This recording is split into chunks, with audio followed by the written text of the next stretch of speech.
Hello, Cross Park. Glad to be back in the States with you. I'm looking forward to being with you in worship on Sunday. My thanks to Rod Culbertson, especially for filling the pulpit this past weekend. Those of us that were in Ecuador had a great time. Our trip to Ecuador was personally very fruitful and beneficial. The five of us as a team got on really well, enjoyed our time together. But really, the highlight in many ways was the love and warmth and just relational delight that we were able to have with the church at Redimidos there in Quito. Carlos and his wife Silvana, despite there being some language barrier between us, it was nothing that the Spirit of God couldn't overcome. And just a wonderful, rich weekend. We got to do some teaching and leading a seminar. I also got to participate in a workshop that was led by Andres Garza, Why Plant Churches in Quito. This weekend was great for the network that Carlos is seeking to develop of pastors and church planters in Quito who are working together for Quito. There's a movement, a network Carlos is beginning to craft and create called Juntos por Quito and Together for Quito. And this weekend was, in Carlos's words, pretty pivotal for that network. They added 6 new churches or pastors to the network this weekend, and really excited to have been a part of that. So we look forward to being able to tell you more about our trip at some point in the future. Haven't figured out exactly how we'll do that yet, but thank you for the ways that you contributed to our being able to go to Quito, and we are looking forward to what future participation with the City to City Latin America work in Quito, Ecuador can look like. So very grateful. We look forward to being able to tell you more either in large group or in personal conversation. So Rudy Barlow, Don Harris, Bob Eyrig, Kevin Clark, and myself. That's who got to go to Quito this past weekend. Miss being with y'all, but we had a great time where we were and are very grateful for the opportunity. We are excited about the Peru team that's heading out first week of August, so we still have some time before they head out, but very excited to have 25 folks heading on that trip. That's really exciting, and we're actually going to get to have the pastor of the church that we're working with in Lima. We get to have him present with us in worship on Sunday morning in July. I think it's July 20th. I had to check my calendar there. But July 20th, Julio Chiang is going to be preaching. That's going to be a real treat for us. I don't think Julio has been able to be with us in worship yet. So getting to have an opportunity to have Julio in worship, for y'all to be able to meet him and I think there will also be other members of the Latin American network present. So a lot of good things going on in our partnership with City to City Latin America. Really excited about that. And I wanted to take a few moments and comment on that. Other things to mention for you, nothing really by way of announcement. All that stuff is in the emails. There's youth schedule, there's play at the park, there's prayer events, lots of things going on. So do pay attention to those emails that come out with all the details in them. I would mention for Sunday, this coming Sunday, we do have communion.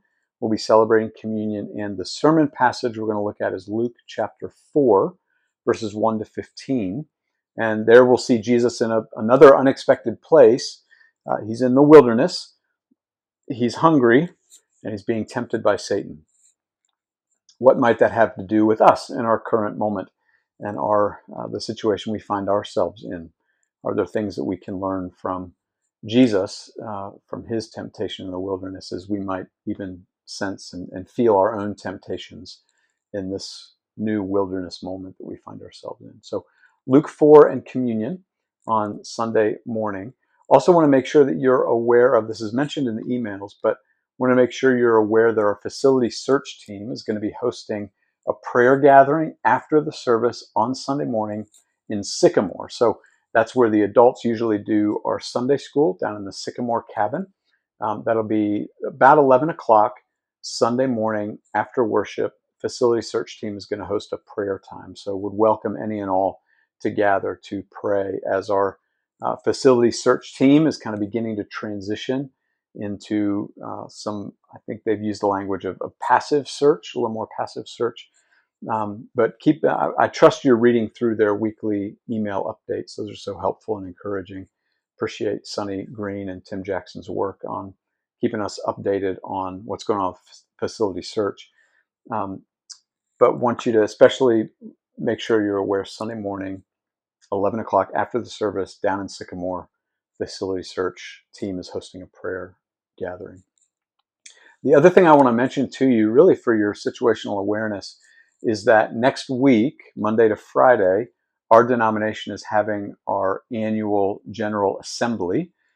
For those of you that are familiar with PCA stuff, you will have heard the two letters GA, and you'll know what that means. But for those of you that are new to our Presbyterian form of government, General Assembly, or GA, is our annual meeting, usually the third week of June.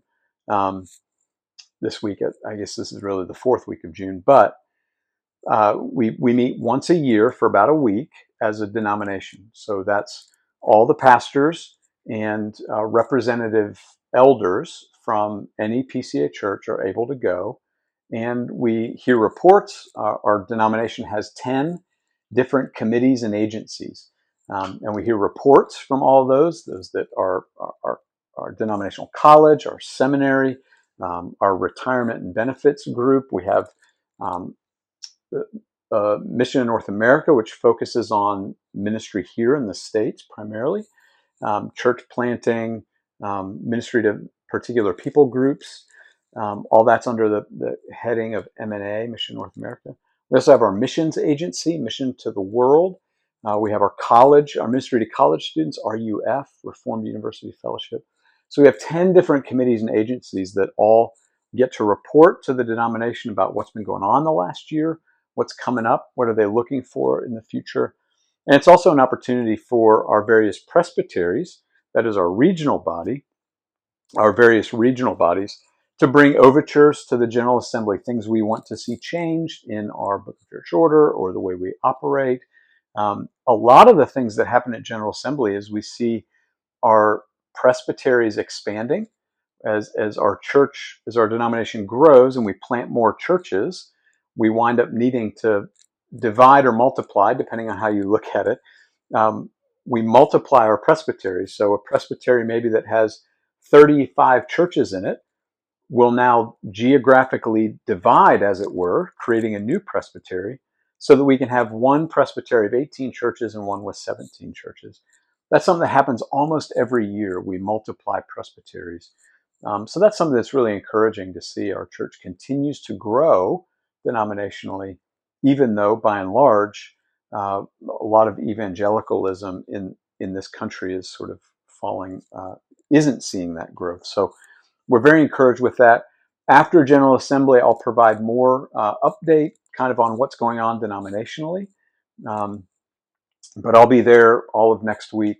And then the Beachy family is going to take off for some family visiting up in Virginia and Ohio and Michigan for the following week. Big picture, I'm planning to be in the pulpit this Sunday. And then the Sunday after that, the 29th, Nick DeVusser is going to preach. And then the Sunday after that, the first Sunday of July, George Crow is going to preach. So that's kind of the plan for the next 3 weeks. I know summer is kind of a crazy time. And if you've taken the time to watch this whole video, good on you. Well done. But as we're able to see each other and participate with each other in worship or in fellowship times, let's really do our best to take advantage of the times that we have together this summer. This is a challenging season, but we need to fight the temptation to pull away and to detach ourselves from one another. More than ever, we need each other in these days. And so let's take advantage of opportunities to be together. It wasn't for no reason that the author to the Hebrews said, "Don't give up meeting together, as some are in the habit of doing." But we need to press on and encouraging each other all the more as we see the day approaching. So in this summer months, I know we're all going 1,000 different directions, but when we have opportunity to be together, let's be together. Let's connect. Let's check in on each other, see how each other's doing, love on one another, pray for each other. And the Lord will be with us in those moments. Crosspark, love you. Grace and peace to you. Thanks for listening to this whole update about Quito, about General Assembly, and about Sunday morning. And look forward to being with you as soon as we can again in worship. Grace and peace.